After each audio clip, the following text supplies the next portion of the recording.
So in segment 2 of the Conquer Your Photos workshop, we are going to talk about what to look for when memory keeping. In segment 1, we talked about how important it is, how great it is, right? And now we're going to sort through it all because there are cloud photo storage companies and photo book companies at every turn. What separates them and what fine print is important to know? So first things first, there are 2 ways to preserve memories and photos. One is digitally and one is in print. And photo experts actually suggest both, which is why we're covering both in this workshop. So first of all, digital photo storage. If you store your photos, as files on a computer or phone or something, that's digital photo storage. There are some benefits to that and some cautions. So benefits would be easy access, right? You just pull your phone out of your pocket and there are your pictures. And they're easily shareable. You can email pictures to people, you can post them on Facebook, you can text them to each other, etc. Right? It's really easy to share digital photos. The cautions, the things to just be aware of and be careful of, are that computers can crash. There's also a possibility of outdated or unreadable files. Sometimes if something goes wrong in your computer, you can't read your files anymore.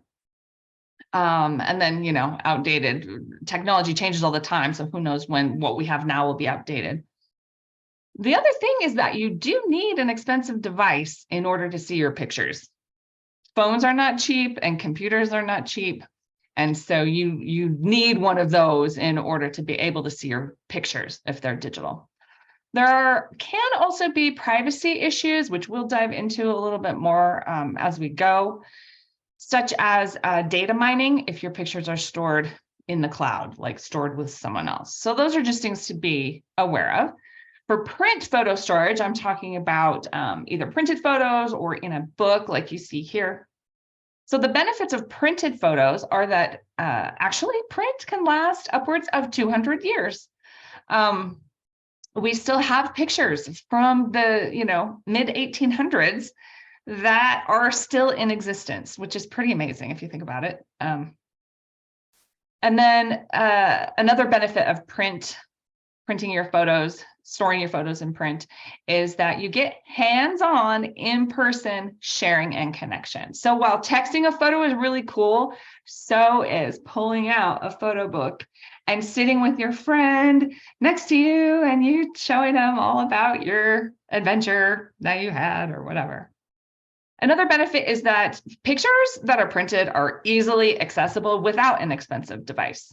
Like I said, you just pull your photo book off your shelf or whatever, and you've got it. If you don't have a phone or a computer, you're always going to have your book. So cautions about print photo storage, things to just keep in mind, is that there are single copy risks, right? If these are my parents' wedding pictures, and this is the only place where they exist in the whole world, and something happens to it, that's it. That's all there is.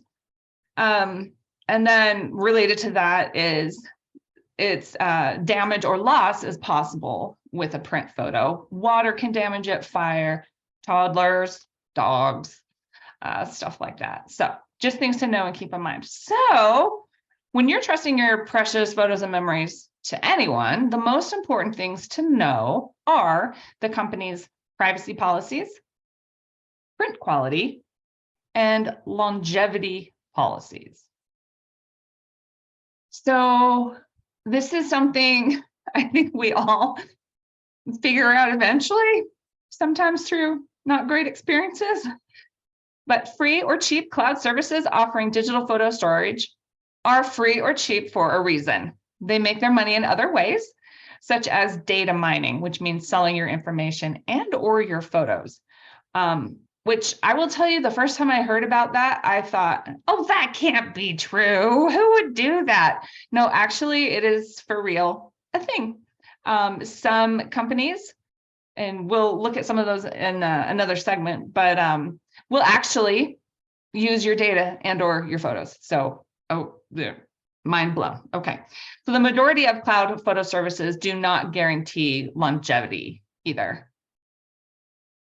Liz says, there is an actor out there that found himself in stock photos. Yeah, that was one of the first things that I read an article about this family who got a phone call from some friends, and they said, oh, we love your picture on this somebody's political flyer. And they were like, what? The political flyer people went shopping for a nice little family photo and bought their family photo without them knowing. So yeah, it really is a thing, sadly. So we are gonna, yeah, thank you, Liz. So we are gonna look at a few examples, like actual real life examples. And so all of these asterisks you see, I'm gonna actually quote from their fine print on the next slide, but just for now, we'll talk about iCloud, Google Photos, Dropbox, Shutterfly, SmugMug, Amazon, and Facebook do not guarantee the safety or permanence of your photos or your account even itself, and do not guarantee the privacy of your photos, while also reserving rights to them, which means using or selling your information and or your photos. So I want you to think about this. Some of those are free and some of those are paid. So we're gonna, well, here's the example that I want to share. So if you use one of these services, think of it this way. It's like asking a friend to store your photos and videos in their house for free over the summer. And they say, sure, but I want to go through your photos. And if I think some other people would like them, I would like to sell them.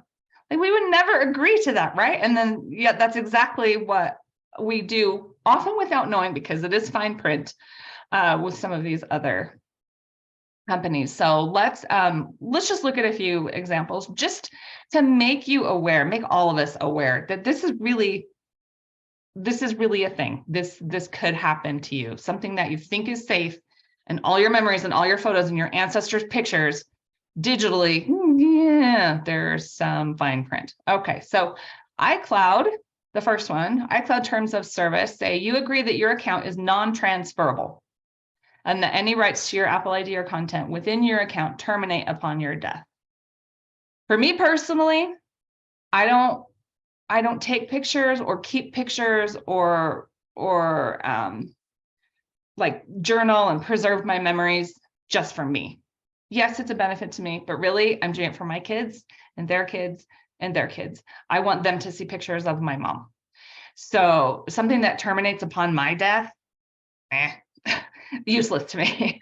All right, Google Terms of Service says this license allows Google to host, reproduce, distribute, communicate, and use your content, publish, publicly perform, or publicly display your content if you've made it visible to others. Now, I don't know exactly what that means, but I'm pretty sure that if my sister-in-law shares her pictures with me over Google Drive, she has made them visible to others, and therefore this applies. I don't know. Amazon photo terms of use. We may change, suspend, or discontinue the services or any part of them at any time without notice. And then Meta, which owns Facebook and Instagram. This means, for example, that if you share a photo on Facebook, you give us permission to store, copy, and share it with others, again, consistent with your settings, such as service providers that support our service or other Meta products you use. So again, just good to know the fine print when you are looking for a memory keeping service. I recommend this one because it satisfies all three of those requirements for me without fine print.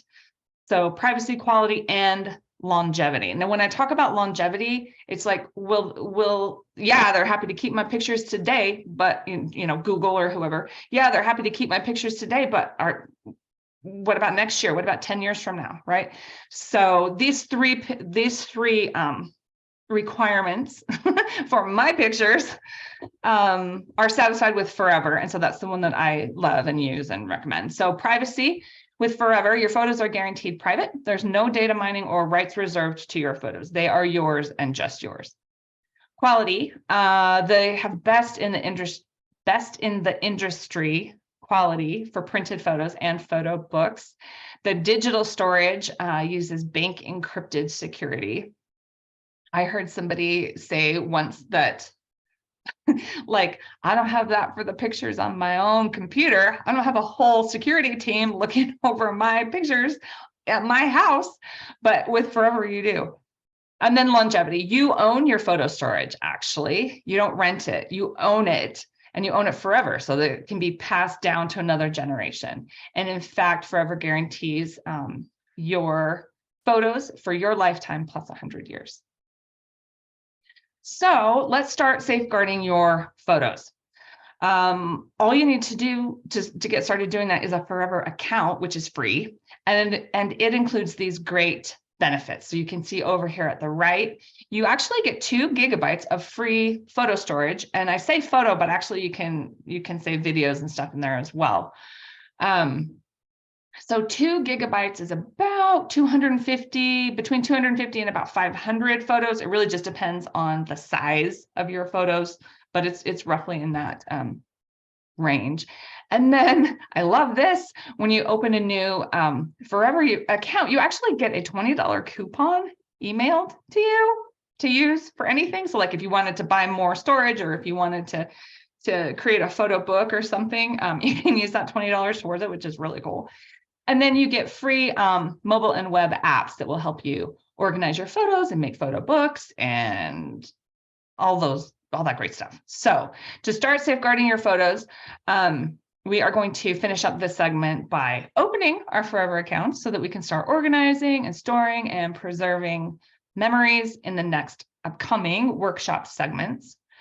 So I'm going to go ahead and stop the recording so that we can have our little Q&A time. We only have about 3 minutes for questions. So if we don't get time for yours, check out my my email address down there at the bottom and just shoot me your email.